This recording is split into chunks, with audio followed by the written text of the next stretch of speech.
आप देख रहे हैं news network channel Jameel Shah के साथ। Subscribe my channel, like and share.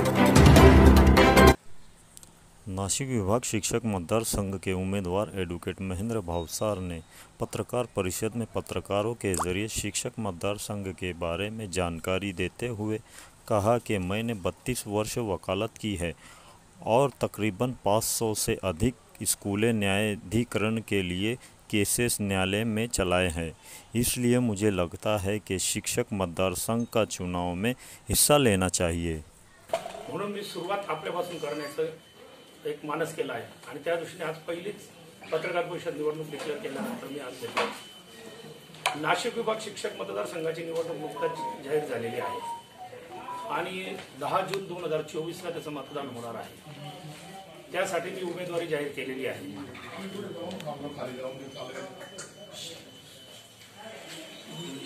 त्यासाठी उमेदवारी जाहीर केलेली आहे।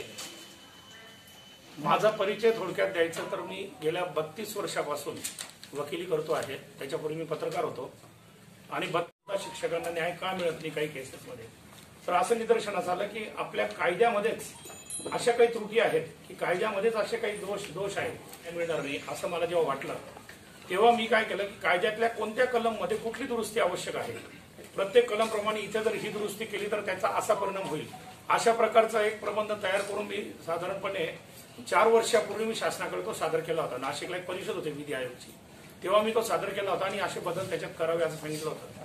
त्यानंतर फार काही प्रतिसाद मिळाला नाही। मग असं निदर्शनास आलं की कायदे बदल जे केले जातात ते काही कोर्टात होत नाही किंवा न्यायालयात होत नाही, वकील करत नाही। कायद्यात बदल करण्यासाठी विधान भवन किंवा सभागृह, विधान परिषद वगैरे हेच असतं आणि मग या कायद्यात बदल जर केले तर शिक्षकांना न्याय मिळू शकतो। म्हणून आतापर्यंत जी न्यायालयामार्फत माझी लढाई चालू होती शिक्षकांना न्याय देण्यासाठी, ती लढाई मी पर्यायाने इकडे वळवावी की ज्याच्यात कायद्यात दुरुस्त्या केल्या जातील। म्हणून आपल्याला विधान भवनात जर आपण गेलो तर आपण कायद्यात दुरुस्ती करण्याबाबत योग्य ते काही प्रतिनिधित्व करू शकतो आणि शिक्षकांना न्याय देऊ शकतो अशी मला खात्री झाली। आणि अनेक शिक्षकांना ज्यांना मी न्याय दिलेला आहे, अनेक संस्थाचालक शिक्षक याशी जे संबंधित आहेत त्यांनी सगळ्यांनी मला आग्रह केला आणि त्यामुळे मी ही उमेदवारी जाहीर केलेली आहे शिक्षक मतदारसंघाची। ही उमेदवारी जाहीर केली। आता मी शिक्षकांना पण सगळ्यांना किंवा आपल्याला आव्हान असं करतो आहे की सगळ्यात शिक्षकांचे या निवडणुकीला अनेक वेगवेगळे वळण लागले असतील, पण शिक्षकांना पहिले विधान परिषद काय आहे, विधान परिषद कशासाठी निर्माण झाली हे पण अजूनपर्यंत माहित नाही अनेकांना। विधान परिषद ही भारतात फक्त 8 राज्यांमध्ये आहे।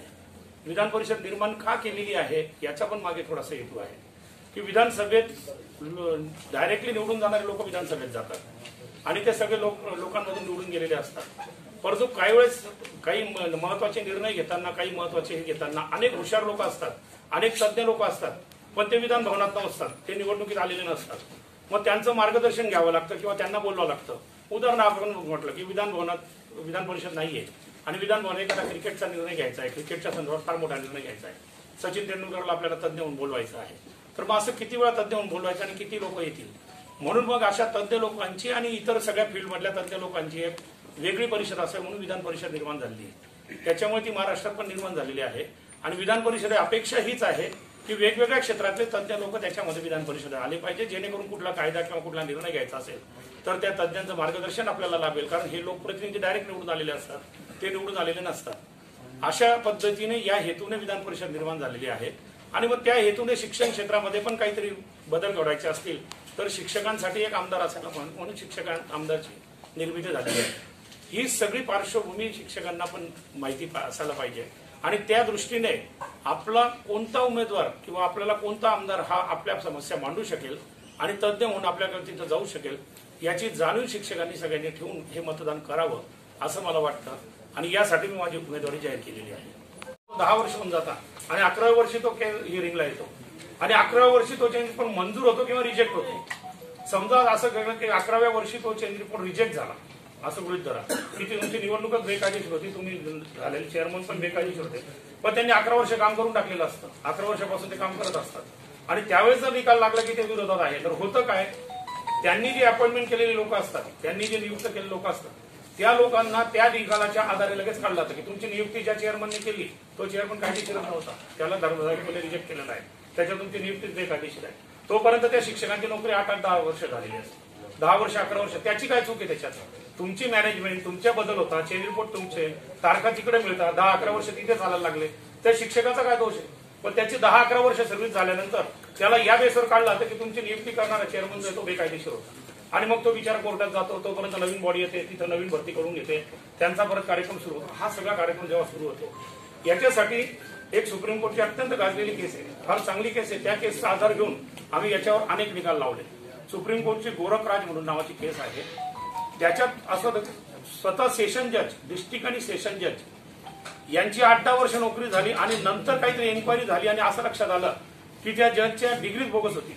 त्या जजने घेतलेली डिग्री किंवा त्यांनी LLB केलेली त्या डिग्र्या बोगस होत्या. शिक्षक मतदारसंघाची 2024ची निवडणूक जाहीर झालेली आहे. मी ॲडव्होकेट महेंद्र मधुकर भावसार धुळे या निवडणुकीसाठी उमेदवारी जाहीर केलेली आहे. मी स्वतः गेल्या 35 वर्षापासून शाळा न्यायाधिकरण आणि धर्मदाय आयुक्त या क्षेत्रामध्ये वकिली करतो आणि अनेक शिक्षकांच्या जवळजवळ 1000पेक्षा जास्त केसेस मी स्वतः चालवल्या आहे.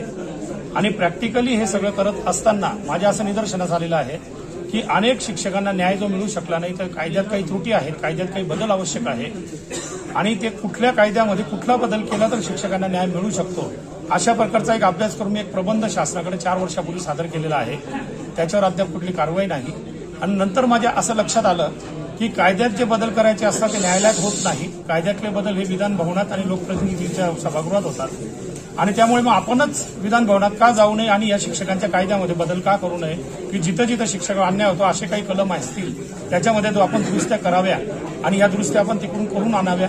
या हेतूने शिक्षकांना न्याय मिळावा आणि शिक्षकांचा मूलभूत मुळापासून तो प्रश्न सोडवावा या हेतूने मी ही माझी उमेदवारी जाहीर केलेली आहे. माझी शिक्षक बंधू भगिनींना विनंती आहे की निवडणुकीत काय चालतं काय नाही मला याच्याबद्दल म्हणणं नाही, पण शिक्षकांनी आपल्या समस्या जो अभ्यास पूर्णपणे विधान भवनात मांडू शकेल अशा उमेदवाराला मतदान करावं. शिक्षक हा बुद्धिजीवी प्राणी आहे आणि समाजाचा प्रतिनिधित्व करणारा बुद्धिजीवी माणूस आहे. त्याच्यावर त्याने प्रामाणिकपणे आणि स्वतःला सत्सद विवेक बुद्धीला स्मरून त्याने मतदान करावं असं आवाहन मी सगळ्या शिक्षकांना करतो.